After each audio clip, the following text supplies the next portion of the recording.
이번 사연은 시어머니에게 10년 넘게 쌓인 한을 풀고 왔다는 며느님의 사연인데요. 이 정도로 안 풀리겠죠? 연 끊고 살 거라는데 무슨 일이 있었던 걸까요? 함께 보시겠습니다. 사연 시작 전에 좋아요, 구독 부탁드리겠습니다. 채널에 큰 힘이 됩니다.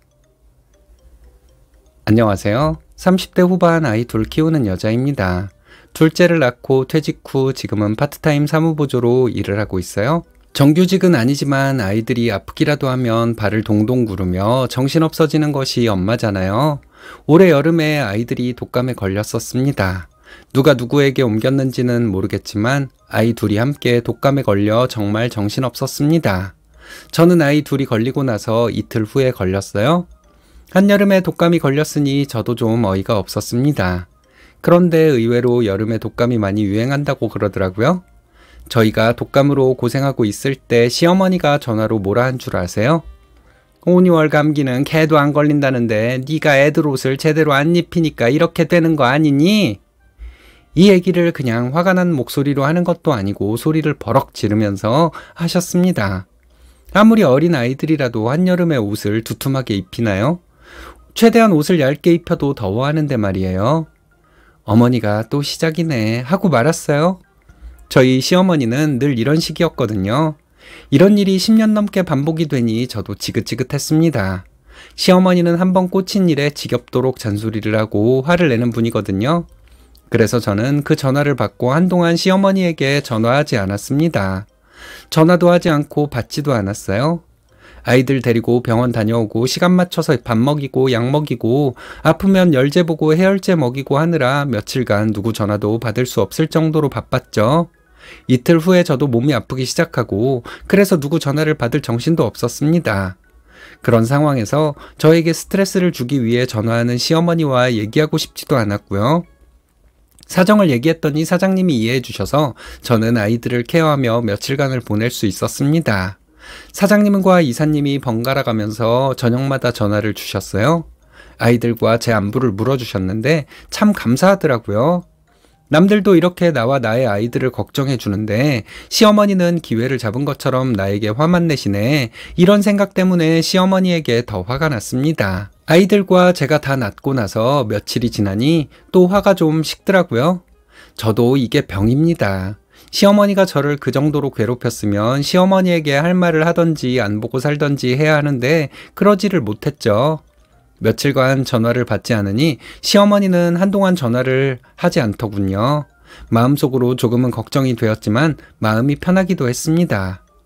시어머니와 통화하지 않고 안 보고 사는 것만으로도 이렇게 마음이 편하구나 하는 생각이 들더라고요. 저희 시어머니, 아들인 저희 남편에게는 절대로 전화하지 않습니다. 남편도 시어머니에게 전화 거의 안 하고요. 남편에게는 지금 이런 상황이라서 시어머니와 통화하지 않고 있다는 사실을 말했어요. 남편은 저에게 잘했다고 말해주었고요. 2달 가까이 지나니 동서가 저에게 말해주더군요. 동서와는 며칠에 한 번씩 통화를 합니다. 저와 대화가 좀 통하는 사람이거든요. 동서와도 오랜만에 통화하는 것이라서 서로의 안부도 묻고 기분 좋게 통화했어요. 저는 시어머니와 이런 일이 있었고 그래서 한동안 통화를 하지 않고 지냈다는 얘기를 동서에게 했습니다. 동서는 늘상 그랬던 것처럼 제 얘기를 잘 들어주고 제 편을 들어주었어요. 동서와 남편 때문에 시어머니로 인한 스트레스가 풀리고 저는 또 시어머니에게 전화를 드리게 되고 이게 계속 반복되며 10년 넘는 세월이 흘렀습니다. 근데 시어머니를 도저히 참아줄 수 없다는 생각이 드니 제 편을 들어주던 남편과 동서까지 곱게 보이지 않더라고요. 그 두 사람에게는 참 미안한 얘기죠. 그리고 시어머니도 한동안 내가 전화를 안 받으니 좀 조심하지 않을까 하는 기대도 했습니다. 사과까지는 아니어도 좀 생각하시고 말하는 정도는 될 거라고 믿었어요. 그래서 오랜만에 시어머니한테 온 전화를 받았습니다.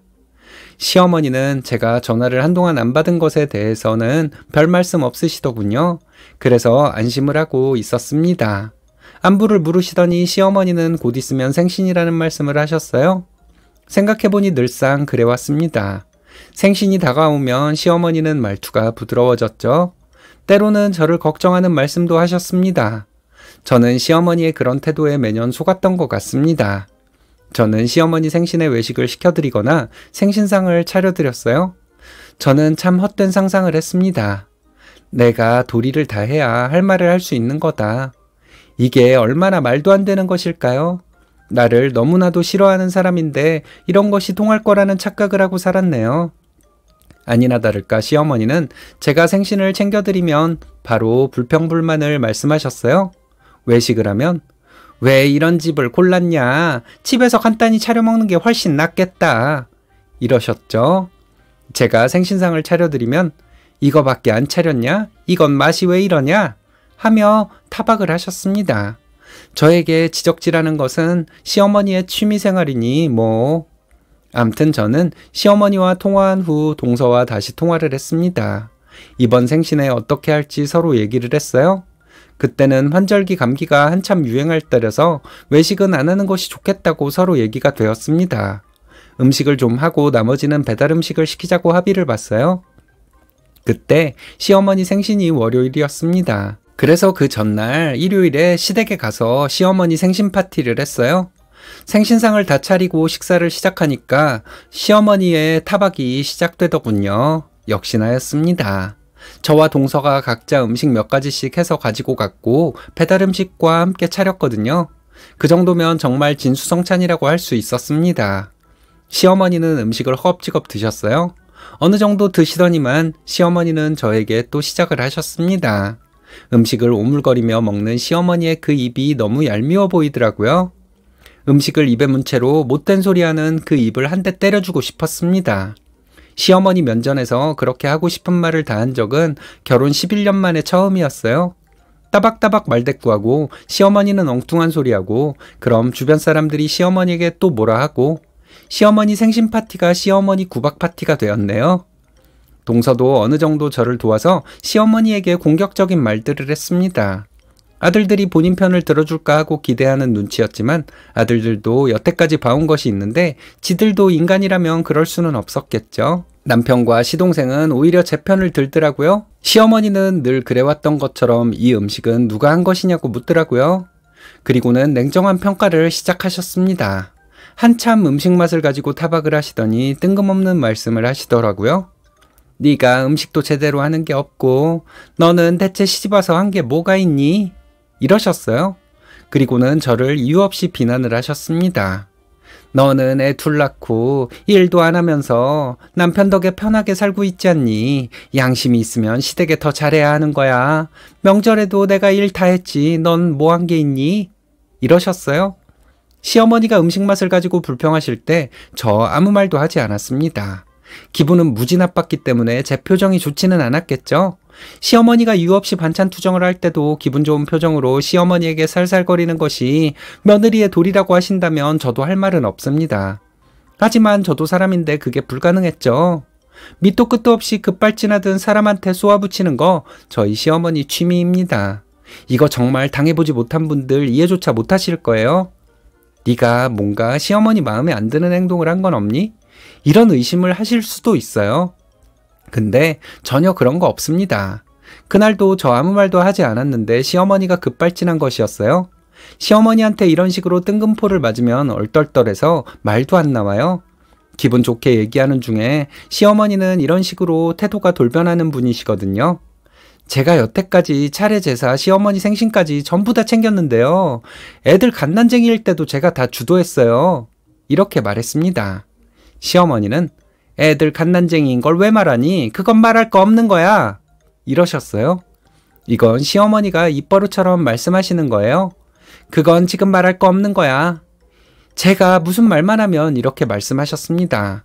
저는 어른이 이렇게 말을 하니까 그런가 하는 생각이 들었고 말문이 막혀버렸어요. 그럼 시어머니는 이때다 하며 저에게 막말을 퍼부으셨죠. 그날은 제가 왜요? 이게 제일 중요한 얘긴데 왜요? 어머니는 분리하면 꼭 그런 식으로 말씀하시던데 그거 참 나쁜 버릇이에요. 고치세요. 이렇게 말해버렸습니다. 나랑 어머니는 기억이 다르네요. 나는 내가 다 한 것 같은데 어머니는 제가 한 게 없다니까 그런 줄 알게요. 앞으로도 어머님이 다 하세요. 저는 제사 시간에 맞춰서 올게요. 아니지, 나는 이 집 딸이 아니니까 시간 맞춰서 이 사람이랑 애들만 보낼게요. 이랬더니 시어머니는 엄청 당황하시더라고요. 시어머니는 갑자기 또 뜬금없는 소리로 화제를 돌렸습니다. 너는 맨날 아프기나 하고 여기 와서 인상이나 쓰고 있으니까 너 때문에 집안 분위기가 어두워져. 그걸 알기나 해? 이러셨어요. 그래요? 그럼 여기 이제 안 올게요. 어머니가 맨날 말도 안 되는 걸로 못된 소리나 하고 있으니 제가 기분이 좋을 수가 있겠어요? 저는 어머니 안 보는 데서 기분 좋게 살게요. 어머니는 저 안 보고 기분 좋게 사세요. 이랬습니다. 어머니는 아버님이 살아생전에 맨날 밖으로만 나돌았다고 욕하셨죠? 어머니가 이런 식인데 남편이 집에 있고 싶겠어요? 가뜩이나 못생긴 아내가 못된 소리나 하고 있는 집에 들어오고 싶었겠어요?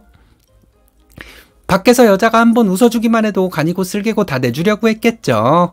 그게 다 어머니 잘못이에요. 이건 제 생각이랑은 다르지만 저도 시어머니 인신공격하려고 이렇게 말했던 거예요. 어머니는 저보고 맨날 거지같이 옷 입고 다닌다고 하셨는데 어머니는 그냥 거지 같아요.